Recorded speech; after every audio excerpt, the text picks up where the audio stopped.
내가 살아왔던 게 그냥 사단의 문화였구나, 이렇게 깨닫게 되는 것 같아요. 그래서 세상 나라와 그 사단의 나라가 그렇게 큰 구분이 없구나, 그것을 또 한번 알게 되는 것 같습니다. 네, 서론에 보면 오늘 제목은 누릴 것인데요. 제목은 십자가의 능력과 권세입니다. 저희가 복음을 받았지만은 십자가의 능력과 권세를 실질적으로 못 누리고 있다는 생각이 들었습니다. 서론에 보면 여러분, 역사 중에 가장 큰 사건이 뭐라고 생각하십니까? 제1차 세계대전도 있고 2차 세계대전도 있는데 가장 큰 사건은 바로 십자가입니다. 여러분이 전도할 때 불신자들한테 가장 들을 때 난처한 말은 이겁니다. 증거 있어? 너 봤어? 이렇게 물을 때 정말 난처하죠. 저도 군대에서 어떤 선임에게 복음을 전했을 때 그 선임이 저한테 네가 봤어? 그러는 겁니다. 정말 할 말이 없더군요. 그런데 그런 질문은 모든 역사적 사실에 해당이 돼요. 심지어 어제 한 일까지도 그 사람이 직접 보고 듣지 못하면 내가 못 믿겠다라고 하는 그런 질문입니다. 그런데 십자가 사건은 실제로 역사적 사실이고 예수님이 죽은 자 가운데서 부활하지 않았다면 기독교는 없을 것이라고 바울도 증언했어요. 우리가 그리스도를 믿는 것이 헛된 일이다, 그렇게까지 말할 정도로 이 십자가 부활 사건이 사실이냐는 정말로 우리에게 사활적인 문제입니다. 그래서 로마 병사들이 그 천사들이 바위문을 열고 예수님이 부활하셨을 때 그것을 상사에게 보고하자 이것을 사람들에게 알리지 말고 제자들이 시체를 훔쳐갔다고 해라, 이렇게 말했습니다. 그리고 나서 세 가지 가설을 들었는데요. 첫 번째가 기절설입니다. 기절설은 예수님이 십자가에서 죽지 않고 기절했다, 즉 죽은 게 아니다, 그리고 기절했다가 다시 살아난 것이다, 이것이 첫 번째고요. 두 번째가 방금 말씀드린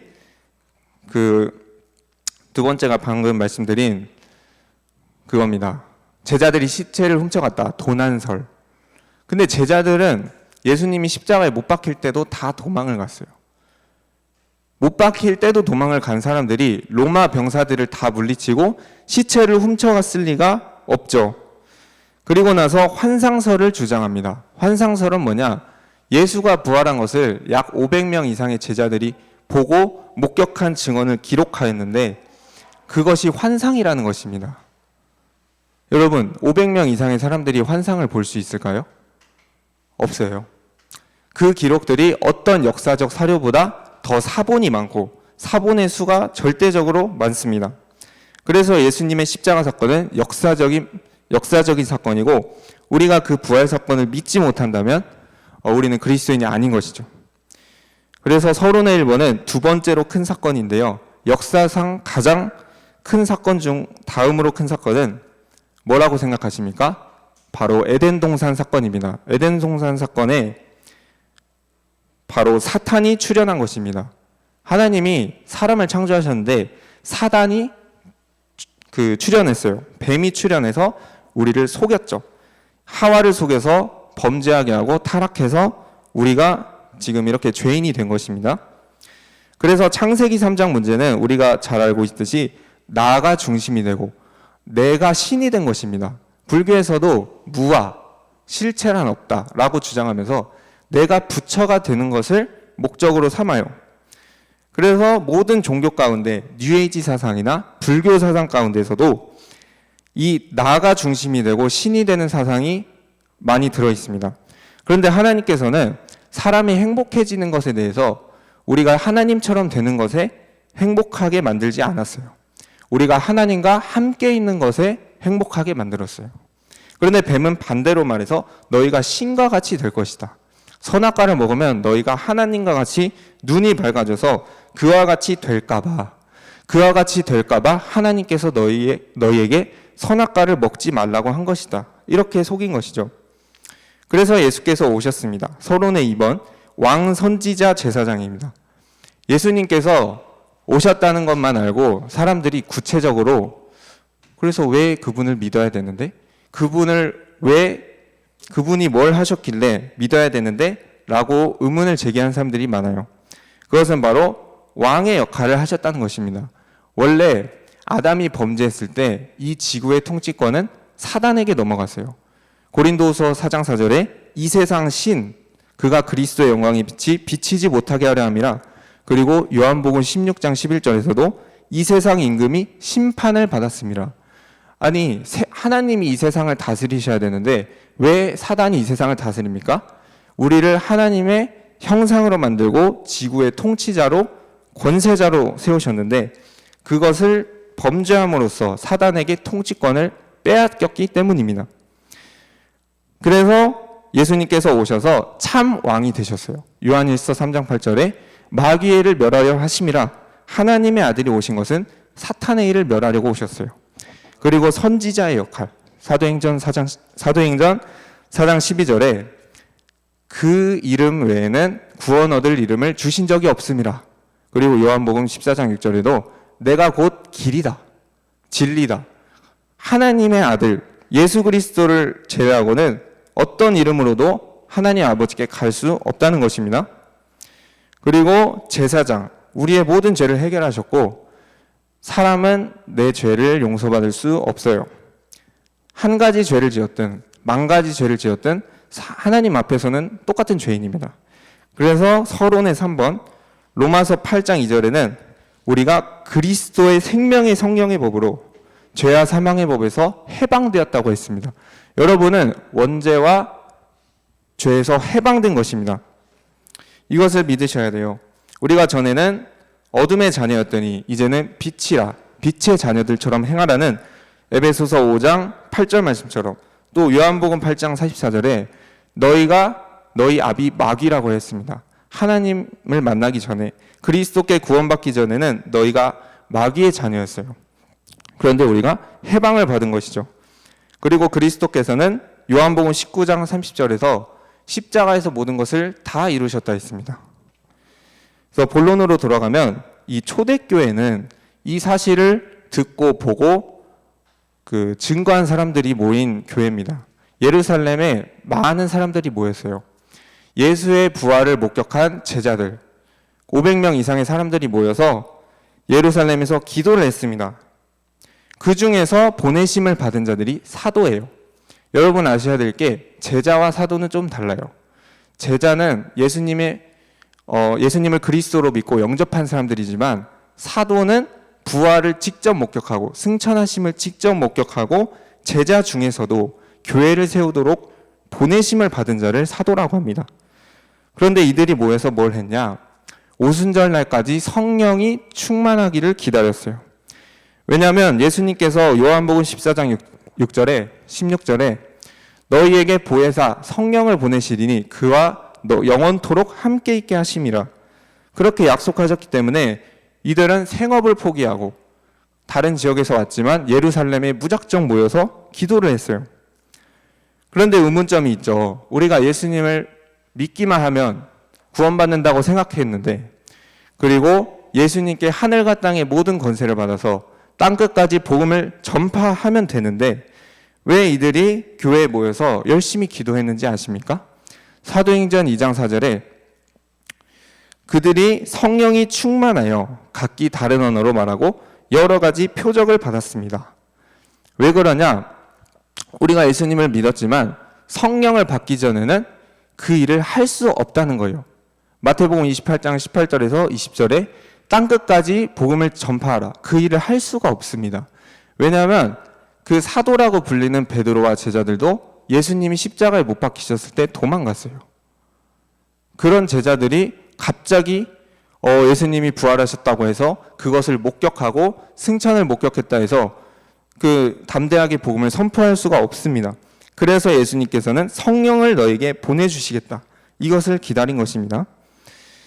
그래서 우리는 성령의 충만함을 받아야 되고 또한 본론의 3번에 성령의 인도를 받아야 됩니다. 그냥 너희와 성령이 함께 있게 하심이라 그것만 약속한 게 아니라 인도하고 가르치시기 위함입니다. 요한복음 14장 26절 27절에 모든 것을 너에게 가르치시고 장래일을 말씀하시리라. 아멘. 장래일을 말씀하시고 모든 것을 기억나게 하신다 하셨어요. 여러분이 놀이동산에 어린아이랑 이제 놀러 갈 때 어린아이 아버지가 이렇게 말을 합니다. 내가 같이 갈게. 여보 누가 갈 거야? 내가 같이 갈게. 이렇게 말한 순간 그 아이는 놀이동산에 갔다가 오는 것까지 안전하게 놀고 오는 게 보장된 거예요. 단순히 아버지가 아이와 함께 동행하는 게 아니에요. 같이 보호하고 가르치고 인도하는 것까지 아버지의 역할입니다. 그래서 우리에게 성령 인도, 성령 충만은 선택이 아니라 필수적인 것입니다. 아무리 예수님을 그리스도로 영접하고 부활하신 사실을 믿었지만 우리가 성령의 충만함을 받지 못하면 담대하게 복음을 전파할 수 없고 육신을 따라 살지 않고 하나님의 말씀 따라서 살 수가 없어요. 여러분 꼭 이것을 믿으시기 바랍니다. 그래서 본론의 4번에 실제적인 영적 싸움에 대해서 말씀드리겠습니다. 우리는 지금 마귀와 싸우고 있죠. 왜 그럴까요? 십자가에서 마귀를 멸하셨다고 했는데 왜 우리는 아직도 마귀와 싸우고 있습니까? 그것은 마귀가 사형 선고를 받았지만 아직 사형 집행을 받지 않았기 때문입니다. 예수님이 처음 오셨을 때 십자가에서 마귀를 멸하셨죠. 그의 사형은 이미 확정되었습니다. 그와 그의 천사들은 불목과 타는 유황으로 들어가기로 확정되었지만 예수님이 다시 재림하실 때까지는 우리 교회가 그에게 영향을 받을 수밖에 없어요. 그래서 우리가 싸워야 될 대상들이 뭐냐? 에베소서 6장 12절에 네 종류의 악한 영들이 나옵니다. 첫 번째 통치자, 두 번째 권세들, 세 번째 이 세상의 어둠의 세상 주관자, 네 번째로 하늘에 있는 악한 영들인데요. 우리가 싸워야 될 대상은 딱 3번까지입니다. 어둠의 세상 주관자들과 그 악한 영들이죠. 그런데 우리가 이 영들이 우리에게 들어오는 것을 막으려면 세 가지 통로를 막아야 돼요. 첫 번째 통로는 죄입니다. 이 죄를 짓게 되면은 요한일서 3장 8절에 근거하면 죄를 짓는 자는 마귀에게 속한다고 했어요. 이것을 신자들에게도 말씀하신 것입니다. 왜냐하면 바울이 거듭 경고한 것이 너희가 음행을 일삼는 자와 또 도적질하는 자와 거짓말하고 후욕하는 자들은 하나님의 나라를 유업으로 받지 못할 것이라고 분명히 말했기 때문입니다. 그래서 우리는 죄를 허용해서 마귀가 우리의 몸을 지배하는 것을 막아야 되고, 밥 베키 씨라는 사람은 지역을 바꾸는 기도라는 자신의 저서에서 이렇게 말했어요. 가장 구속력이 강하고 우리를 지배하기에 가장 강한 죄는 성적인 죄다.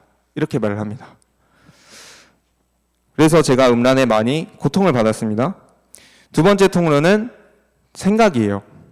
여러분, 생각이 얼마나 중요한지 아십니까? 생각은 일상적인 생각이 우리를 지배한다고 보시면 됩니다. 그 사람이 아침에 일어나서 눈을 감을 때까지 어떤 생각을 하느냐가 그 사람을 결정하는 것입니다.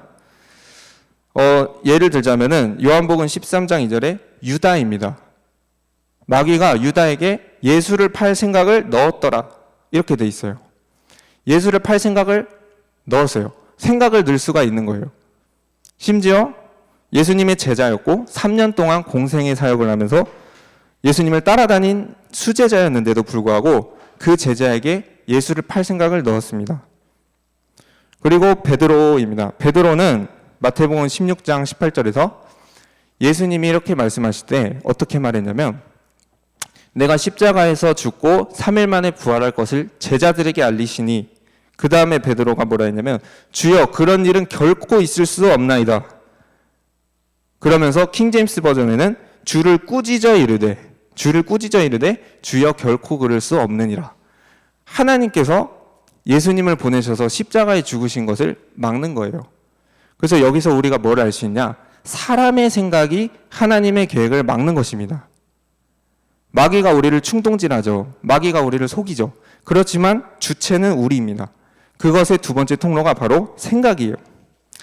그 생각을 사로잡아 하나님께 복종시키는 것이 바로 마귀를 무너뜨리는 비결입니다.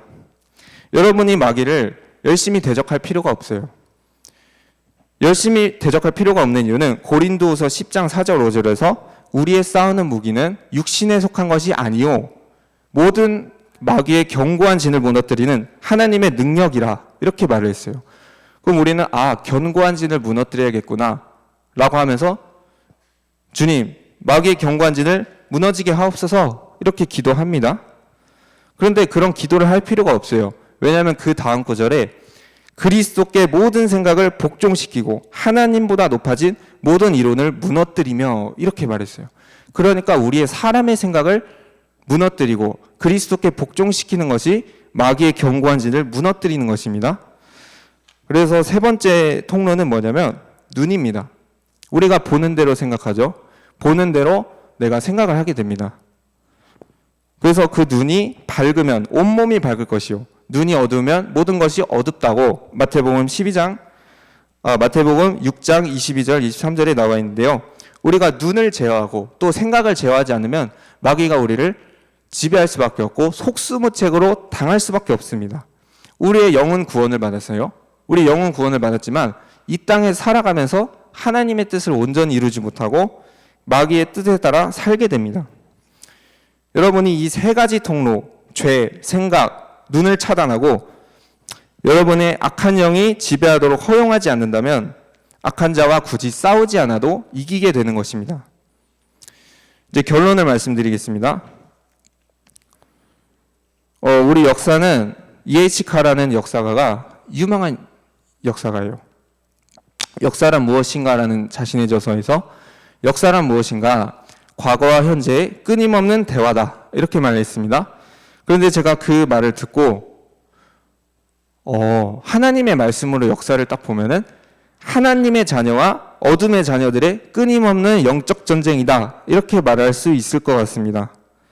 왜 그러냐면 창세기 3장 15절에 여자의 후손, 즉 메시아를 약속하시면서 여자의 후손은 뱀의 후손과 원수가 되리니 이렇게 말씀했어요.